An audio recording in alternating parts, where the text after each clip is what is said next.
Pernah dengar apa sih video berdebat juga sih antara yang sebelah sama yang Kristen.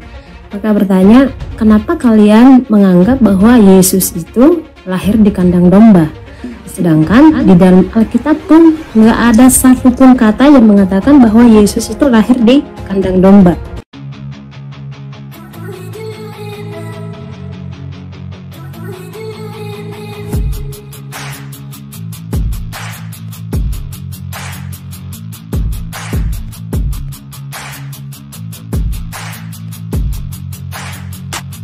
Selamat datang di channel Bela Kebenaran. Kami hadir untuk memberikan informasi opini dan atau fakta terhadap situasi yang sedang terjadi. Mari dukung channel ini dengan cara menekan tombol subscribe dan bunyikan loncengnya. Terima kasih.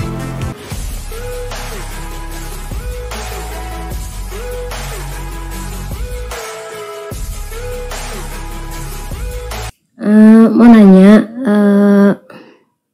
pernah dengar apa sih video berdebat juga sih antara yang sebelah sama yang Kristen.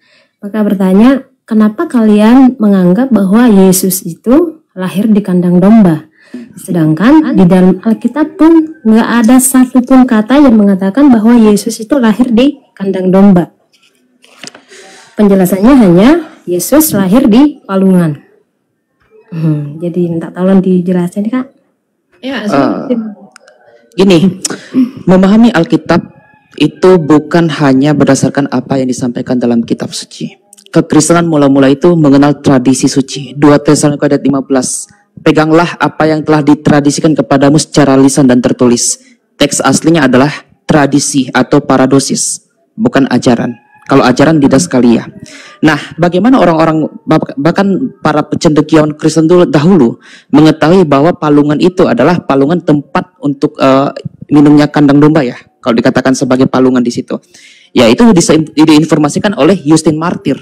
Justin Martyr siapa? Beliau adalah bapak gereja sekitar abad pertama menuju abad kedua Masehi. Dan kalau nggak salah dia pernah bertemu dengan Rasul Paulus. Bapak gereja siapa lagi? Walaupun itu abad keempat. Namanya seorang penerjemah Alkitab dalam bahasa Latin, Hieronymus atau ya Hieronymus. Dia menceritakan memang tempat itu adalah kandang, tapi bukan kandang seperti kandang yang kita lihat di Natal ya. Di waktu masa Natal itu kan ada kandang seperti gubuk gitu, enggak. Kandang itu bentuknya gua.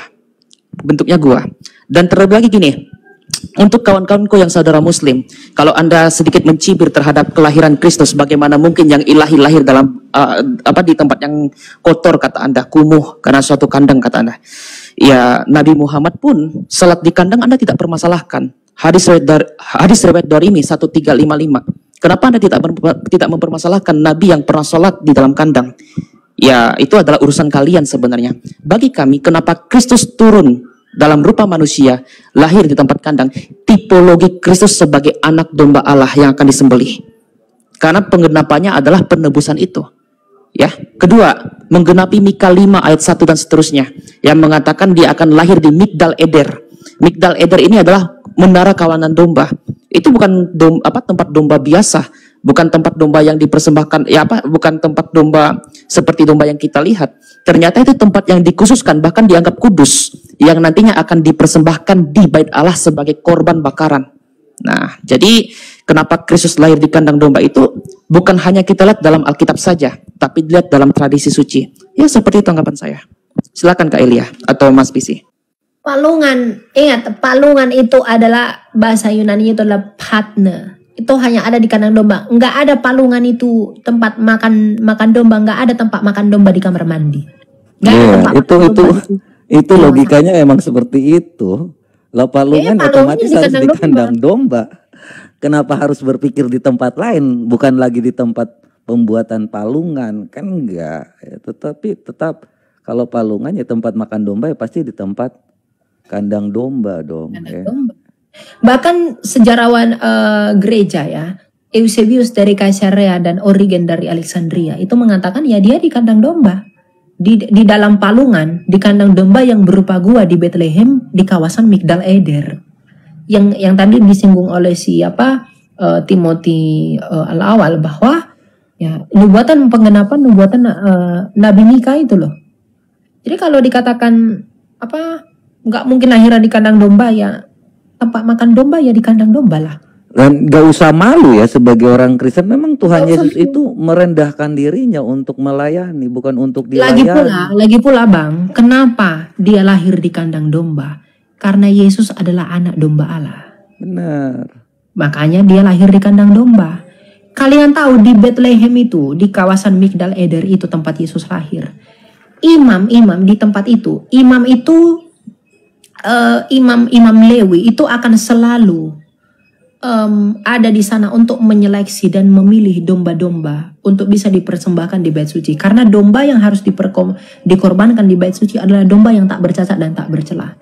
Jadi imam itu akan selalu memilih domba-domba yang baik yang bisa dipersembahkan di bait suci di tempat Yesus itu lahir. Dan tidak kebetulan kenapa Yesus lahir di sana, karena dia adalah anak domba Allah. Kata Yohanes, lihatlah, dia menunjuk hidung Yesus dan berkata, lihatlah anak domba Allah yang menghapus dosa dunia. Artinya kelahiran Yesus itu di kandang domba itu menggenapi dan itu menyempurnakan anggapan dan budaya Yahudi bahwa mereka yang selalu mempersembahkan domba untuk pengampunan dosa, maka Kristus anak domba Allah itu lahir di tempat yang sama, bahwa dialah yang lebih unggul dari segala sesuatu sebagai korban penebus salah. Benar. Dan jangan malu ya kalau ditanya seperti malu, itu. Ngapain malu? Gitu Tuhan kita itu memberikan kuasanya ya. Tuhan kita tuh dilihat dari mujizatnya, kuasanya, apapun yang dilakukan. Tuhan kita itu luar biasa, mati, bangkit, dan terangkat ke surga. Lah terus kalau mau dibandingkan, karena tadi udah ada perdebatan, bagaimana kita mau percaya kepada nabi kawin-kawin? Bagaimana kita mau percaya kepada Allah yang tidak pernah ada? Itu kan tadi ya. Kalau dibilang, masa kita harus percaya kepada orang yang hanya memerangi orang untuk memeluk agamanya? Kan sakit jiwa. Sedangkan Allahnya tidak pernah terbukti kuasanya. Jadi ya makanya terang ya seperti itu. Brit, jangan terlalu itu. Oke. Ya gitu ya lensing ya. Itu hanya penjelasan karena itu perdebatan, ya kan? Jadi kita harus mengetahui Tuhan kita memang seperti itu. Silakan. Oke. Ya, makasih banyak penjelasannya. Emang kaget juga sih pas nyari-nyari. Iya sih benar, tapi setelah tahu penjelasan palungan itu artinya apa, akhirnya ngerti. Dasarnya dari sana gitu ya. Jadi jangan terguncang imannya gitu kan. Hanya karena dibilang di palungan gitu. Terus ada nabi sebelah yang cari harta tahta dan farjaha, ente percaya kan? Gimana? Itu kan tidak mengoreksi iman kita sama sekali itu. Ya. Memang Tuhan Yesus datang untuk melayani, bukan untuk dilayani ya. Saya kira demikian.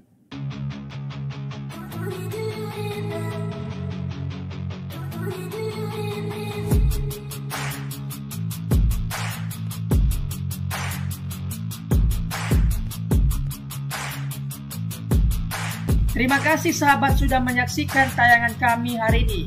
Tuhanlah yang membalas dan memberkati kita semua. Apabila sahabat diberkati, marilah kita dengan murah hati untuk share video ini kepada teman-teman kita yang lain, kepada grup-grup keluarga dan sebagainya. Dan jangan lupa meninggalkan komentar di bawah video ini, serta menekan tombol subscribe video kami, sehingga sahabat tidak ketinggalan video-video terbaru dari kami. Terima kasih, Tuhan Yesus memberkati kita semua. Dan dengarkanlah firman Tuhan singkat ini. Mintalah maka akan diberikan kepadamu. Carilah maka kamu akan mendapat. Ketuklah maka pintu akan dibukakan bagimu. Kita harus melakukan sesuatu sampai sesuatu itu akan terwujud atas hidup kita. Minta, cari, dan ketuklah maka Tuhan pasti membukakan pintu. Lukas 18 ayat 1. Yesus mengatakan suatu perumpamaan kepada mereka untuk menegaskan bahwa mereka harus selalu berdoa dengan tidak jemu-jemu. Kita berdoa dengan tidak jemu-jemu. Terus minta maka pasti akan diberikan.